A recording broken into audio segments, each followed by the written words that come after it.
kwanza sana mama. Baba mmoja toka safari ya mbali, kavimba yote mapaja na kutetemeka mwili. Watoto wake wakaja ili kumtakari, wakataka kauli wafae maishani. Akaamka mgonjwa ninauma kweli kweli, hata kama ni kichanga haitopio makali. Rohona na chinja kifupi nenikabili, semeni nini kiwafae maishani. Yakatoka kinywani maneno yenye akili, baba yetu wa zamani, sisi tunataka mali, urithi tunatamani, mali yetu ya hali, sema iko wapi mali itufae maishani. Baba alikufani akajibu lile swali, ninakufa masikini, baba yenu sina hali, nena majali shiteni kama mnataka mali, kama mnataka mali mtaipata shambani. Wakazidi kumchimba baba mwenyewe makali, baba yetu wakufumba hatujui fumbo hili, akili zetu nyembamba hazijajua methali, kama tunataka mali tutaipata shambani.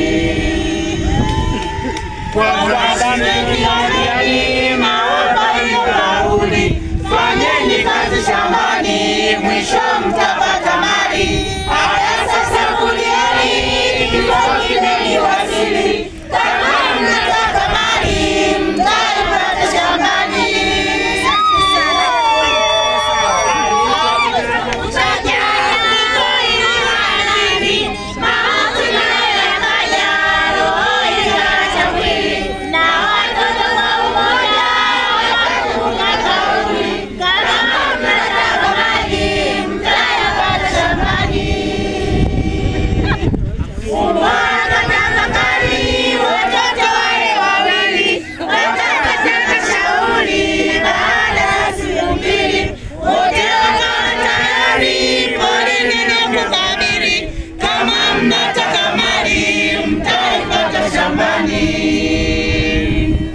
Wakazipanda shambani mbegu nyingi mbalimbali, tangu zile za mbinguni hadi zikupa zawadi, na mvua ikaja chini wakaona na dalili, kama mnataka mali mtaipata shambani.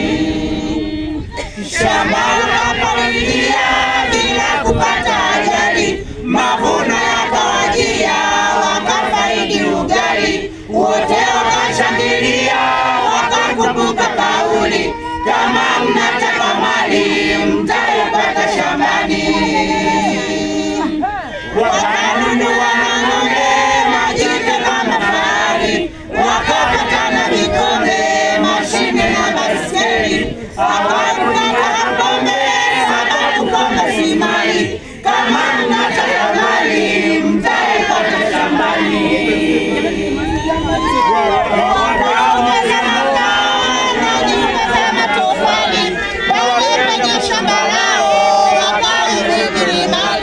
Wakaiweka kibao, wakaandika kauli,